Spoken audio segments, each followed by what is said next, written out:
Welcome back to the Homes on Homes podcast. I'm Mike Holmes.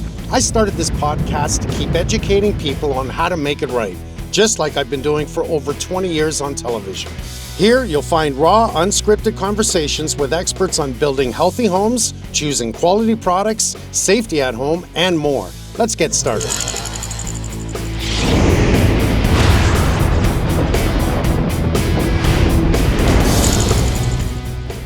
Welcome to the next episode of the Homes on Homes podcast. Today is a great story. I really love this because new technology when it comes to building new homes has come a long way. Today I have Rick Murdoch from Autovol. Did I say that name correct? You did. In Idaho. Yes. You've been in the manufacturing business for 49 years?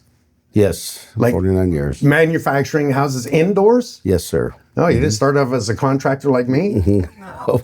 I started out in a manufacturing plant. Okay. Right. I was attracted to that, and I had a friend that really coaxed me into coming in and trying it out. And I went in and started working in the plant. And I was a welder at one time. I was an electrician at one time. I've kind of done it all and really enjoyed it. I really enjoyed it because you're surrounded by people. You're all in the same building.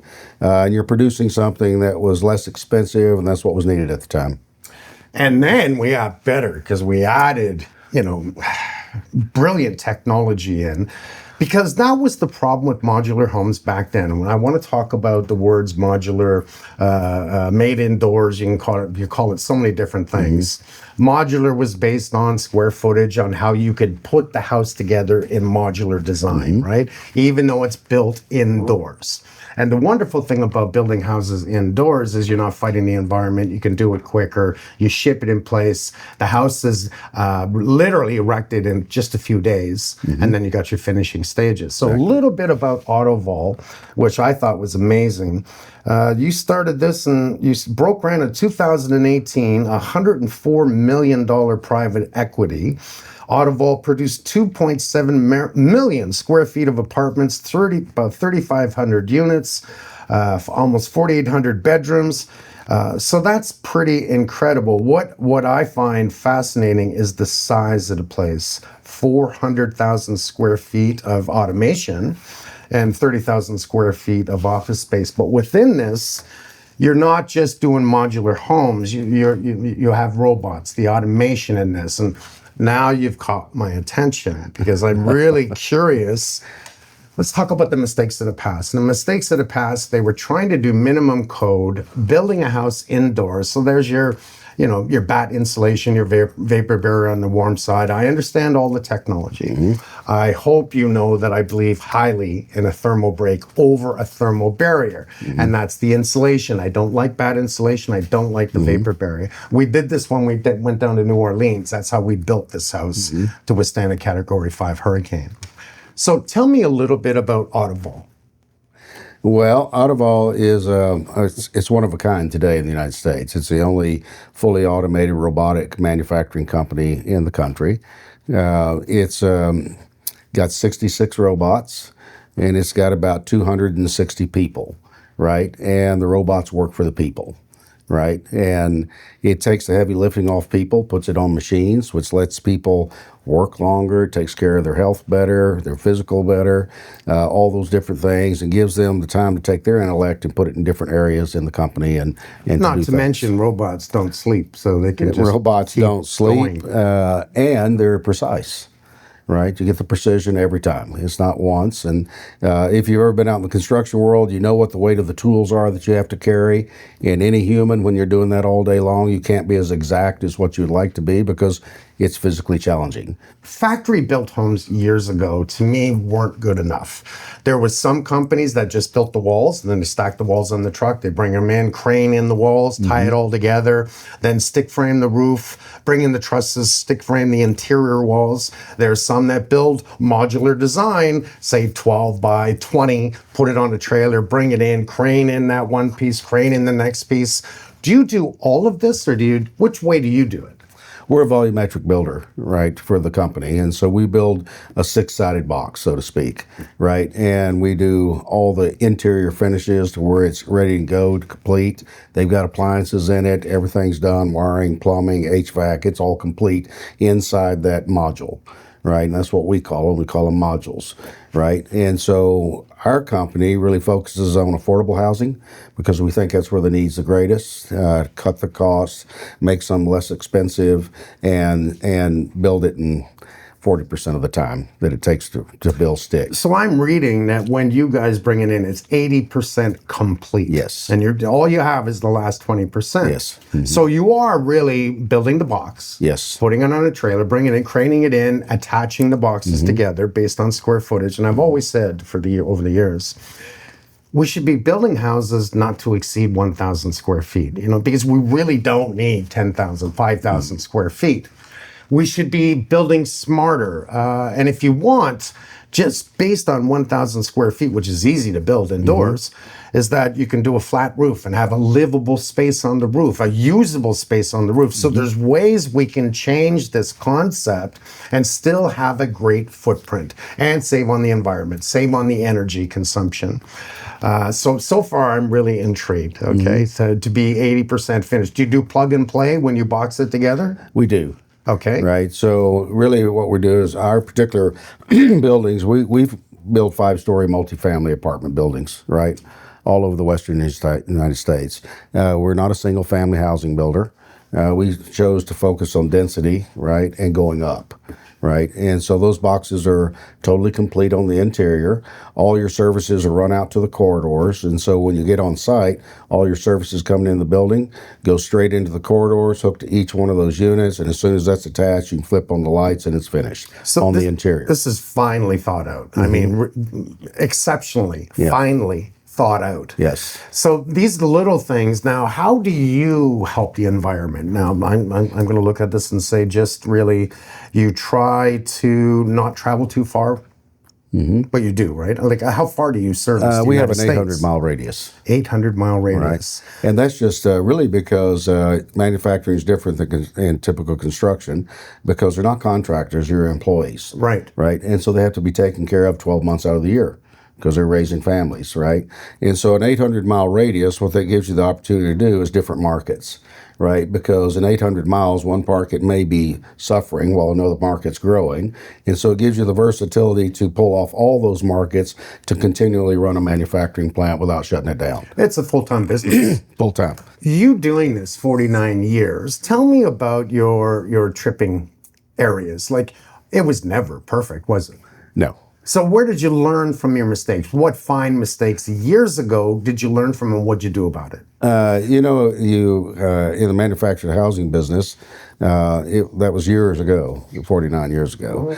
The quality of the units, I would say they were okay, right? But it was built by a different standard, right? Because all these were relocatable, right? And they were caused because after the war, all of our servicemen came home and needed a place to live that they could afford. Oh, so these were designed to be relocatable. And pick them back up, put them somewhere else. And originally, manufactured housing. I think that's beautiful, right? Personally. And the military came home and they didn't have high income, so they needed something they could afford to do, and then they needed to be able to transport it to wherever they were going to live, right? And so they were all built on trailers, right, with axles and wheels, and you'd take them to a site and you'd set them down. Most always leave the axles and wheels on it. Sometimes you take the wheels off just to put them back on if you wanted to transport it, right? So they were all relocatable. And that was under a HUD code that was developed in the U.S. So you could build the same product anywhere, right? It didn't take a different municipality or something to change a code. These were all built by the HUD code, and they were all transportable to any location you wanted to. And you'd build them one way. Right, and that was back for manufactured housing. And then modular housing changed things because then you were building the same as a traditional site-built house, but you were building inside a plant. And so you had to meet all the codes of every municipality out there, the regular building codes, right? So that took a lot of education to understand the codes for all these different states and all the different municipalities in the states. So we started doing everything code compliant, just like you were going to build something traditionally.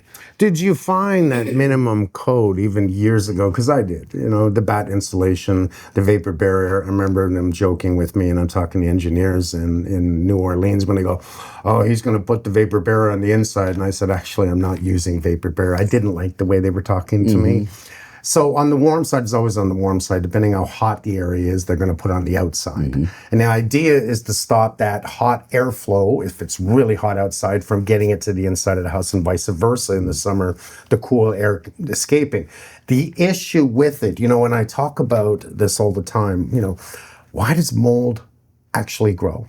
And just this was in the fridge, this bottle, right? We got on the outside is condensating. Why? Because it's cold inside and it's hotter in this room, and it's going to create condensation. Even this plastic is thicker than the 6 mil minimum code, that we use today.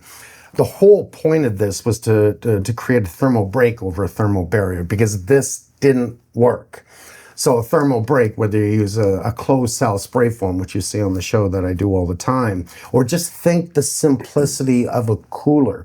The cheapest form of foam in the world, styrofoam, is the cheapest, but it will keep the ice cubes cold for 24 hours. It keeps the ice cubes in ice cube form for 24 hours.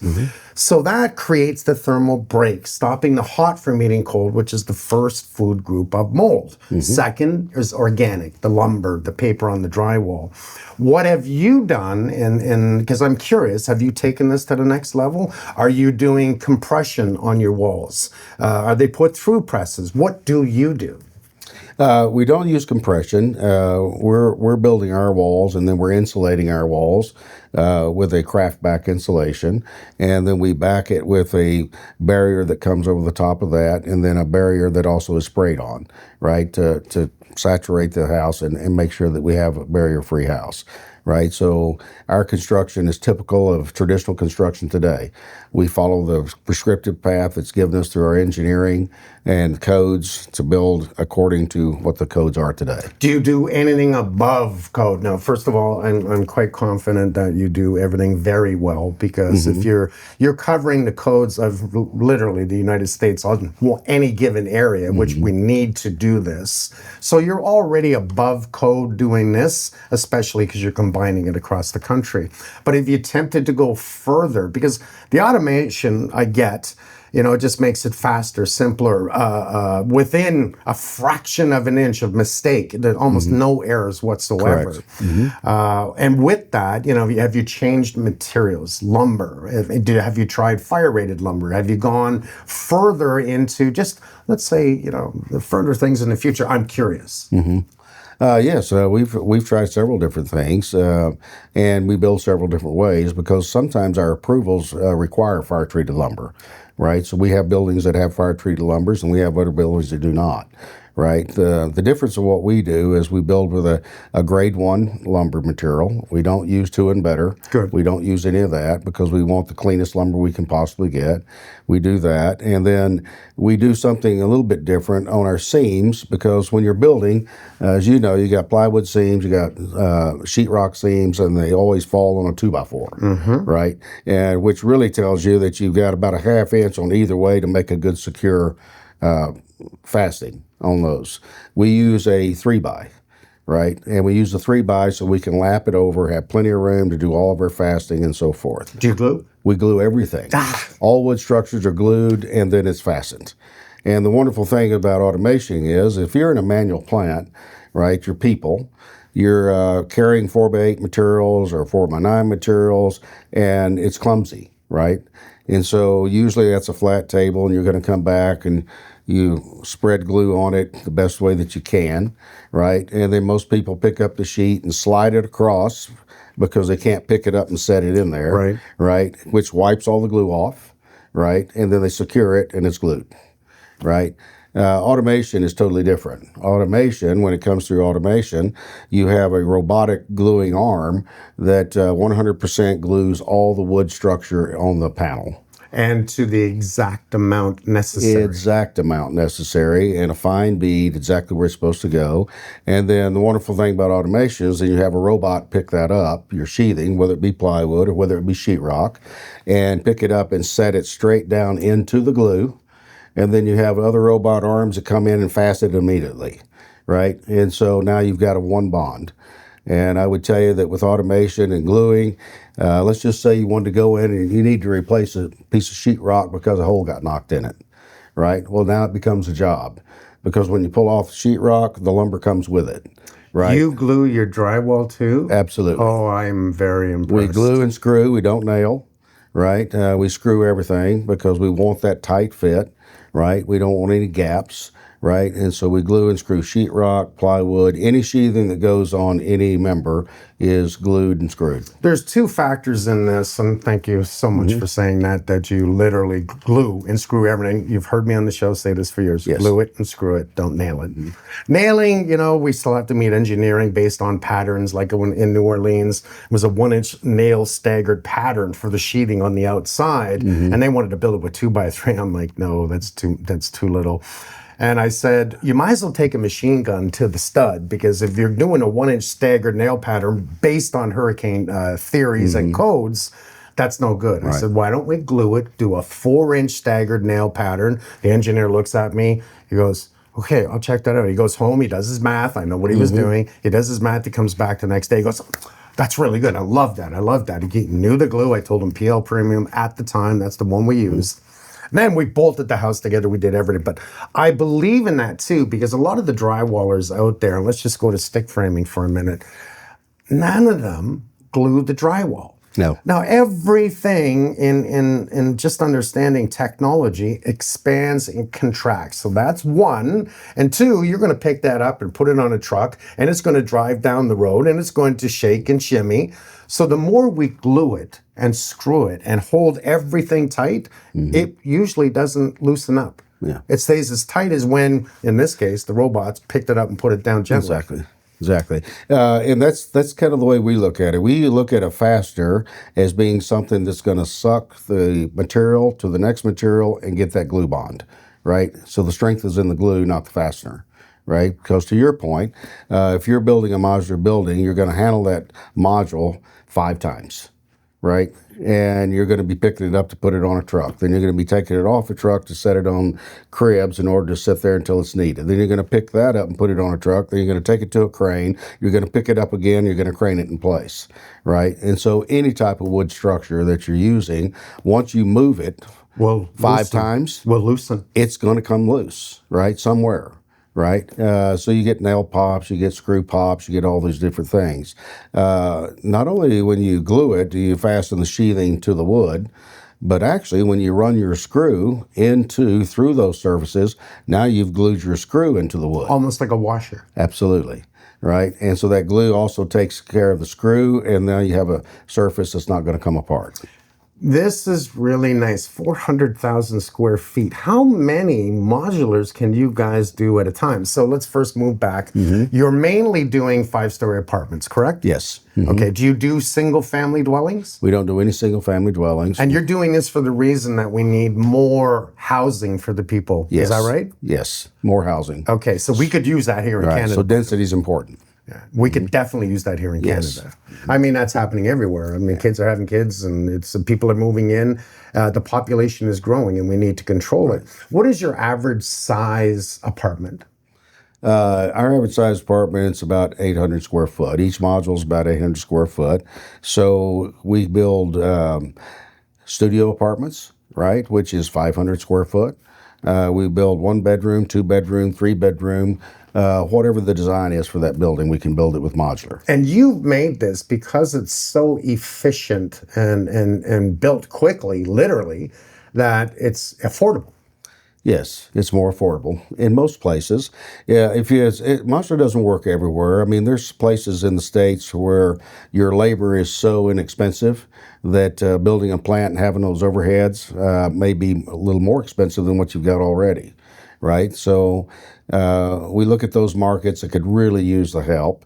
So if you looked at like the state of California, right, where building can be $500 to $600 a square foot in part of those, we build easily there, we ship there, we erect there, we finish there, and we're going to save them $120 a square foot off that type of product. That's amazing. Right? If you're in Southern California, it's probably going to be $80 a square foot. And in other areas, you may be the same building cost and not save any money. but you're going to save half the time, right? Which is still a savings. It's a huge savings because time's money, right? You got interest, you got financing, you got all those things that cost you a lot of money. So I look at it this way. If and I'll give you an example. In Boise, we know that if we're going to site build a 5-story apartment building, let's say it's 110 units, that could take up to 3 years, right? We can do it in 14 months. And here's what happens. You lower your financing costs. Not only that, if you got 110 units, right, that you're leasing out, think about leasing that out 18 months in advance of what's normal, right? And so the return is much quicker because you can lease it out much quicker and fill the building. And when you look at that savings for a builder, it's a big savings. That's a really big savings. You just being able to do it in half the time. And by the sounds of it, you can do it in less than half the time, but it's not always the same everywhere you do. It's not. It's about half the time. But for me, the key part is you're going to do it half the time, but you're going to get a better structure. You're going to get a better building. So that's a great question that I have for you there. In all your confidence of what you do, how confident are you that you're building better than almost anyone else in the United States? I'm sure of it. That's amazing. Right. And here's why. You're in a controlled environment. Your entire workforce works in that 400,000 square foot. You've got constant supervision, whether they're very experienced or whether they have no experience. Right, because you can bring somebody into a modular manufacturing plant that has zero experience. 6 weeks into that, they're very good at the scope of work that you gave them, right? And they've learned it very well. And then you can take them out of that scope and move them to the next scope. And so within months, you've got a fully trained, qualified construction worker in there that's under supervision. You're also under this controlled environment, so you're not building out in the weather. And at Autovol, we don't even store our materials outside. Everything's inside the building because they don't make a building material that is meant to be stored outside. No. None. Nothing should be None. outside. Even shingles. I talk to people because it's common to see shingles stored outside. It's not supposed to be stored outside. They're supposed to be stored inside until they are installed correctly, and then it's to be moved outside. And the reason for that is simply because the sun, if it's stored outside for years, just for the hell of it, let's say that, It deteriorates. the sun's going to deteriorate it. Absolutely. So just like a tire, it's funny because, I have a couple of cars that I put away, and I had a 2007 Funkmaster Flex. It was an Expedition, very rare, one of 500 in the world. And it was Funkmaster Flex, who was a stereo guy at the time. He signed it.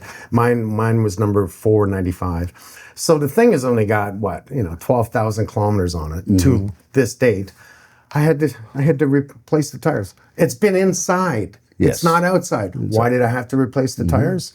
Because they wear on their own without being driven on. Yeah. I didn't know that. They'll start to crack. It starts to fall Dry apart. rot.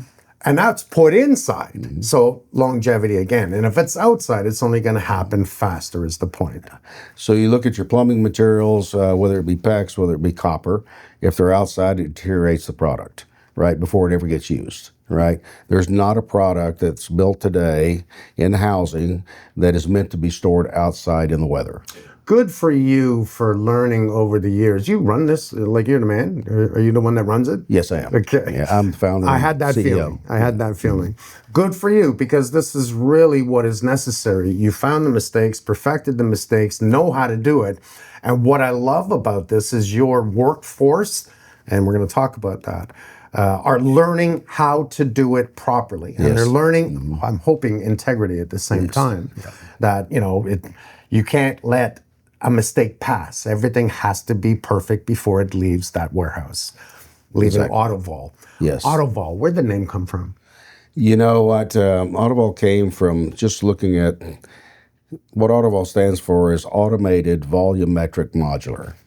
No, that makes sense to me. It's what it stands for. And so we called it Autovol.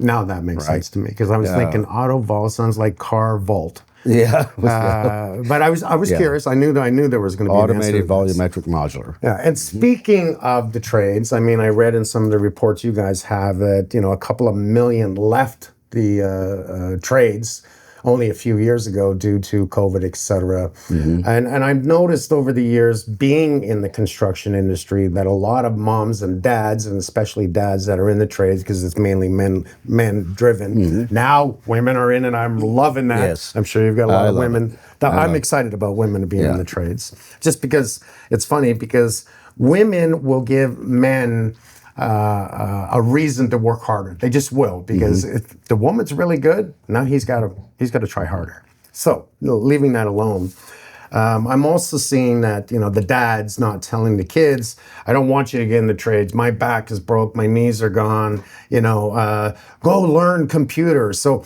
we have discouraged our children from getting into the trades. Then I'm going to go to the schools with all the budget cuts over the years. When I was a kid, I did carpentry, I did welding in grade, what was it, 7, 8, and 9.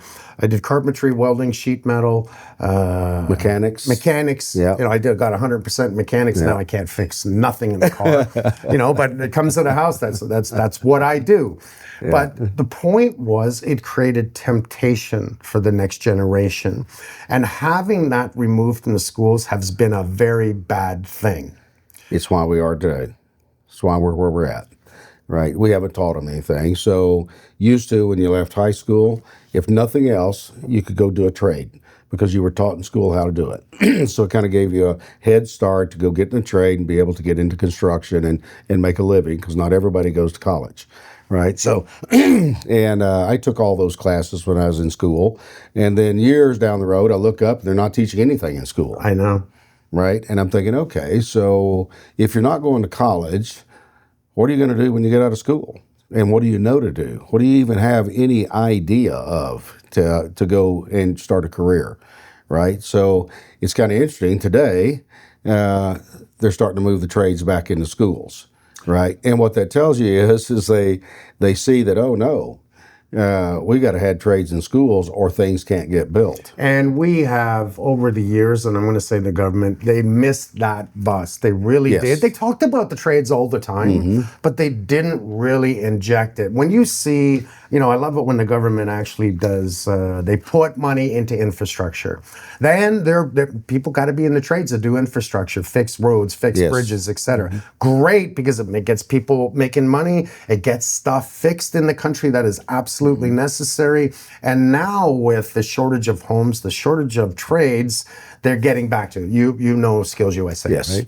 I'm the ambassador to World Skills. Awesome. Fantastic. Have you ever been to a World Skills event? No, I haven't. Oh man, you've got to go to a World Skills event. I'd love to. I'll put it this way, I want to film this because it's the one thing that doesn't get put on television. We look at the Olympics. World Skills is the Olympics in the trades. Oh, awesome. So I go put the gold medals on their neck. Every 2 years, there's a World Skills event. 60 countries compete. Thousands of people going for the gold, going for the silver. It's so exciting. It's ridiculous. Yet, our government is not filming this. Yes. We're paying attention to the Olympics. But shouldn't we be doing this? Because if we do this, they're going to be excited and maybe want to get in the trades. Yes. So I think it's a movement that we should be doing. I agree. I've been to the United States in skilled trades events for U.S. I spoke in Kentucky, about 25,000 people, that it was all about Skills USA then. And I came in to speak, and it was a hell of a lot of fun. It was great. And then I get the opportunity to fly around the world and be part of the World Skills. You should experience it. Well, I will. And stats speak for themselves. If you look at the states, there's all the different industries out there. And out of all the industries that are in the states, the construction industry is the only industry that has gone backwards in productivity continually every year. They produce less every year, right? And when you look at that, you can say that part of it's COVID, right? Because a lot of the workforce left there and they're not coming back. They got lazy, didn't they? It did. But then you age out, right? Because your job is all physical. If you're on a site, you're climbing ladders, you're doing this every single day. You're out in the weather, you're out in the elements, you're out in all those things. And so it wears you out. And so right now, if you looked at the construction industry, everybody is now in their 40s. Right? And so we already know they're going to age out. And the problem is the youth isn't coming in behind them. That's the issue. And the youth that is coming in behind them hasn't been trained. That's the issue. They don't have the skill sets. So that's why I think we need to jump on this world skill thing. I really do, because kids today, I was watching the news this morning, and I was seeing one of the Canadian swimmers. She's going to make it. She's going to win gold again, and it's highly encouraging to the young for the Olympics. Yes. So why aren't we creating the trades as an Olympics program that we get to see? Here's what I want to do. I want to go to Japan. I want to film some young man that's been fighting to get into the trades to go to World Skills. And I want to go to, United States, and I want to go to a couple of different places. And then all these youngs end up going to World Skills. Yes. So we got to pick the wisely for filming purposes to then go to World Skill Trades event and see the best of the best from around the world are competing. And all of a sudden, I think the next generation, the young, are going to look at this and say, I didn't know this existed. Well, nobody knows it exists. Exactly. And if they knew it, maybe they'd be like, oh man, I'm going to get into this. There's 47 trades in the skills around the world. There's actually more than that, but these are the recognized in World Skills and Skills USA, Skills Canada, Skills Korea, etc. And that's from cooking, haircutting, serving from the cooking. So the servers, robotics, AI, we can go on, right to bricklaying and electrical in our field. So there are so many aspects to the trades that we need to really start putting out there that the young get in. So here's one thing I see about what you're doing is that the young are going to want to get in once they start seeing all of this. We've seen it. They got a full-time job. They're learning to do things right. They're not outside like most of the guys I know in thunderstorms that got to put up the tarps. Most of them don't care about the tarps. I do. They'll let that water come in the house, and you just can't do it when the drywall's up, which is really stupid if you do. Yes. Just really stupid. Are you working at all with the government? Do you find the government really starting to see that the success of Autovol, are they working with you in skilled trades, in trying to keep, are they doing anything, or are you just doing this on your own?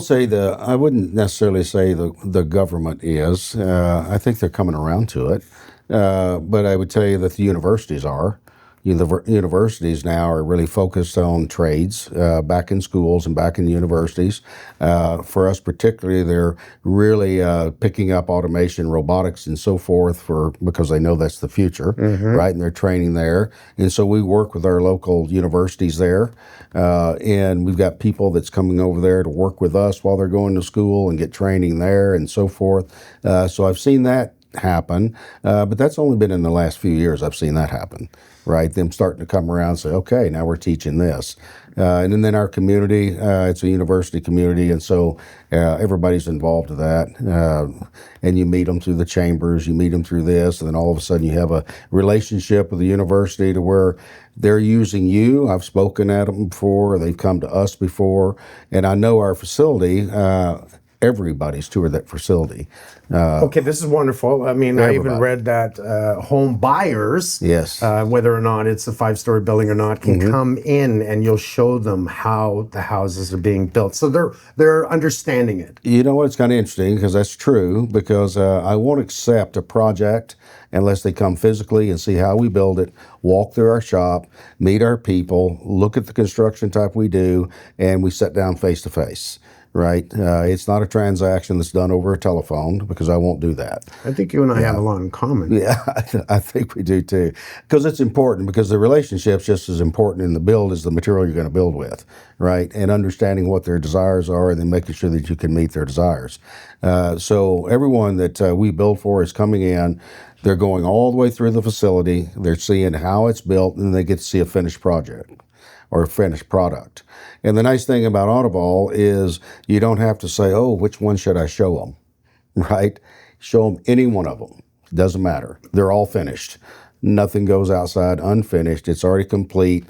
And so we don't have how would I call that? We don't have the shame of saying, well, let's take them one that looks good. Let's take them to one that's finished. Why is Right. it that all builders out there, That's what they they do. put up what, they call it the show street, right? Yes, exactly. The show homes. Yeah, exactly. And all of those are almost perfect, because I've walked through them. They're almost perfect, but it's lipstick and mascara that is almost perfect. They put the fake dormers on the top, make it look, grand, but they don't put them on the rest of the houses because each dormer is going to cost you. Everything is about, oh, did you want upgrades in the cupboards? Like, this is how the builders out there make their dough. Yeah. Oh, you want an upgrade in flooring? Because they got to give you a minimum. And, vinyl's come a long way, and I know you know that. And years ago, it'd be like, no vinyl, no vinyl. Today, vinyl's come a long way. Cladding of vinyl, I'm not into it. And we can continue this conversation, but I'm curious now. Canada, right now, especially with the new, prime minister that's in, he's looking at many things, which I like. Okay, he wants to help the kids get in the trades. He wants to build more houses. He's created an incentive to do so. So you're seeing the bigger companies try to get back into the business of modular building or building indoors, because they know it can be quicker, they can be faster, we can work with the young. But nobody seems to be working together. And I keep saying this. It was like years ago I said, if you're going to build houses and you want to teach the kids in university, well, have them go out with the teacher and build a house. Don't build it inside and take it apart. Build a house sold by the university. Like, why can't you do that? They don't want the liability. Work with the government to do this, to work with the kids and create, which I'd love if you and I, do you think that we could work together, working in Canada also? I'd love to. There's a lot of ingredients missing for modular construction. And people say, what's holding it back? What's holding it back? And I would tell you in my heart, I believe the number one thing holding it back is education, right? You got developers out there that don't understand and don't know modular. They've been building the same way they've been building ever since they were children, right? And teaching old dog new tricks. Exactly, and a lot of people don't like change, right? Even when it's needed. So they're not familiar with, what do I do if I get a modular? Because all of a sudden their process has changed, right? So a modular manufacturing company isn't a contractor. They're a supplier. They're no different than me ordering a truckload of wood coming to the plant. They come deliver the wood, right? I'm a supplier. They're going to order their building from me, and I'm going to deliver their building. I'm not a contractor. I built it in the plant as a service, and I'm selling it to you. I'm a supplier, right? And so when you come to Autovol, if you're wanting a project built, you get to see every layer. You get to see the floor being built, the ceiling being built, walls being built. You get to see the assembly of it. You get to see the tightness of the assembly of it. You get to see all the mechanicals in there. You get to see the full picture all the way through the line of this thing being built. You get to see the inspection process because it's every day, right? And so a potential customer may walk into a unit that's almost finished in our final area, and they look up there and they say, tape here, tape here, tape here. What is that? What is that? Those are discrepancies that we're taking care of and finishing, and then here's your finished product. I personally see this future change in construction, that we're going to do more of this in every country. Housing is in such demand, we don't have a choice. We have to make changes. We have to do it differently if we're going to supply the demand of housing that's out there today. Agreed. And what I was going to say is that most contractors are, like you said, they're used to doing what they do, and they don't know how to get in, how it should be built if they're going to do, house framing inside, manufactured homes. Most people that buy have no idea, is it good? They think that stick frame build, that regular build that everyone does, is better, especially if it's in a neighborhood, a very expensive neighborhood. Oh no, this home is better. You just proved the point that it's not, because it's not glued together. No. Right? They don't do that in stick framing. Only the really good guys do that, like us. Yes. We'll make sure we glue and screw everything. We just do. But, trying to push the drywallers to glue the drywaller, the drywall this is a no-brainer to me. If you do this, you're never going to have pop screws. It's always going to be stronger. We talk about lateral, and that lateral, even for earthquakes, is really important. And we can have small earthquakes here. It doesn't matter, but it's not so much about earthquakes. It's about building for tomorrow. It's about building that makes sense to last forever instead of fall apart. I'm tired of fixing crap. I got to be honest with you. There's a lot of it out there. That's all I keep doing. I just want to build smarter for everyone. And that usually says we got to take everything down and do it again. But that's the world that I live in. So it appears, and it's funny because, I talked about, big builders that attempted this 40 years ago, and you've been doing it for 49 years, which is amazing, by the way. And you're still doing it, and you're doing it better than anyone else. So do you think that this future we are going to adapt to this? Like, is this going to keep going in manufacturing in a warehouse? My personal opinion is I believe it will, because it's the right thing to do, right? And it's the only way that we're going to make up for the shortage that we have in housing. We have shortages in every state, every city. We have housing shortages, right? A lot of it's due to affordability. A lot of it's due because there's not houses there to be bought. And I think if we're going to meet the demand, then we're going to have to go to manufacturing. When I wanted to build Autovol with my partners, one of my partners is a developer, and he's one of the largest developers in the country. He saw the value of it because he needs product. He needs product, right? And so he quickly jumped in, and we've been building his product along with everybody else's product. And the shortages are real. They're not fake. There really are shortages, and the only way to supply that. So I looked at it as similar to the automobile industry, because we used to build automobiles out in the yard. And then we went into a building and started building them. Then you had a bunch of mechanics in there with all their tools and so forth, and they were building. And in order to meet the demand, what do they have to do? They brought in automation. Automation and robotics. So now Ford produces an F-150 every minute, right, to meet the demand. And I think housing today is in the same place that we were with automobiles back in the day. There's a demand there that won't be met unless we can adapt a different type of technology in manufacturing to produce housing. So I'm in 100% agreement with you. I think the fallout or the problem with all of this is that, again, you can't teach an old dog new tricks. So throughout everywhere that we're building, it doesn't matter if it's Canada, United States, it doesn't matter because my show's around the world, Australia. They're still doing it the way they know how to do it. Now, slowly, and I think it's because of right here, and especially in Canada, that the government has said we're going to put $25 billion into this, and then the builders see, well, maybe I should open up a plant, and we should start, building indoors again because they're going to get incentive money for this, which is great. I think the fallout and the failure again is that we're not doing it together. Do you speak, and when I say not doing it together, the government's not doing it with the schools are not doing it with the contractors. No one's doing it together. This is like you did this on your own because you saw it. And who the hell is actually repeating what you're doing? There's not many of them. No, right now there's not. And it's a lot of that's misunderstanding too, because if you're going to build a factory with automation and robotics, right, it's going to cost, and it's got a price tag with it that goes with it. And they look at that and they see that as a huge number, and it is a good number, right? But what you get out of that number is you get better quality, you get a better workforce, you get a better product, and it's amazing how quick you can pay off all the expense of getting in there. I would tell you that we started in March of 2020. We're now in 2025, and we're debt-free. That's amazing. In 5 years, you're debt-free. We paid off the automation. We've paid for that, and that wasn't an easy lift, right? I wouldn't confuse anybody saying, "Well, that was easy." No, you had to really concentrate. You had to live it. If you're the owner or you're operating a manufacturing facility, you're married to it, right? Because your family is out there. And when I say family, in our company, our 200 plus folks, that's our family.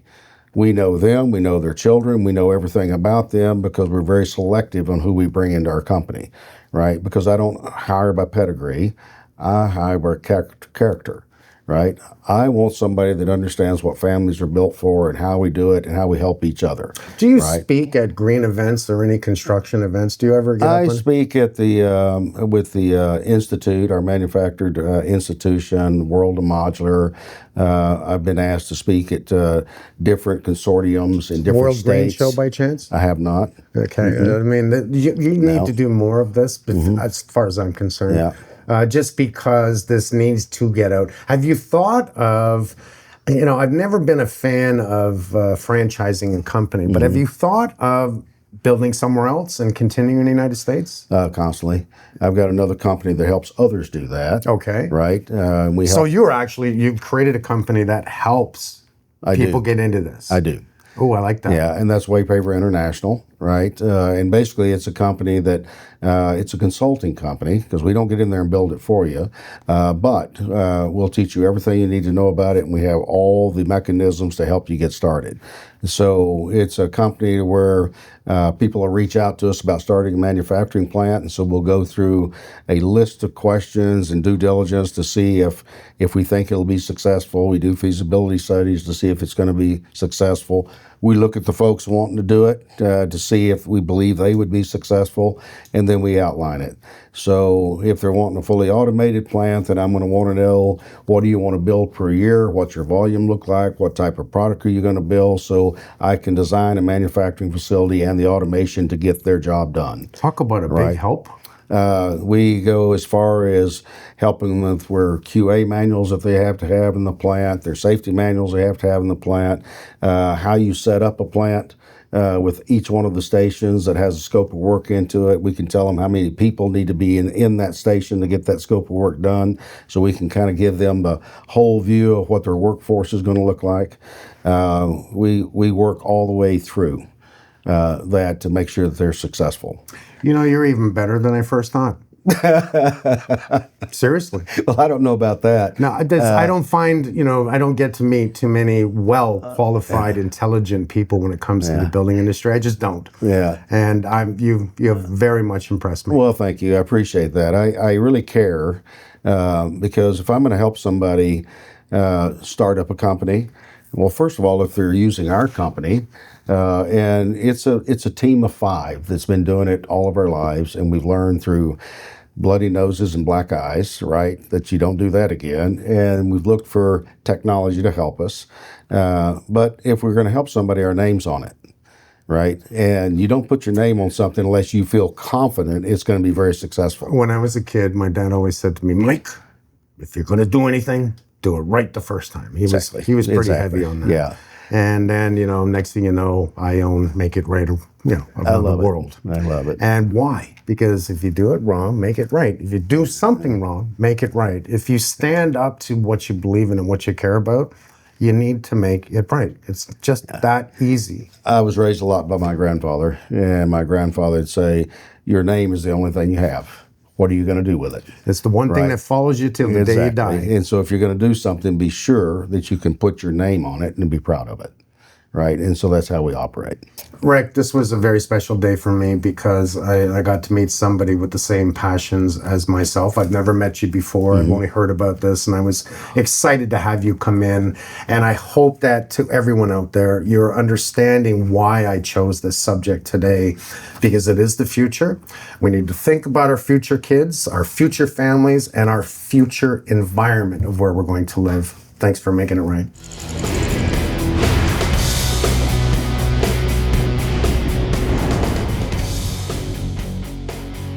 If you like the show, check out the episode page on makeitright.ca for more tips. Listen on Spotify, Apple Podcasts, YouTube, and Amazon Music. Subscribe so you don't miss an episode.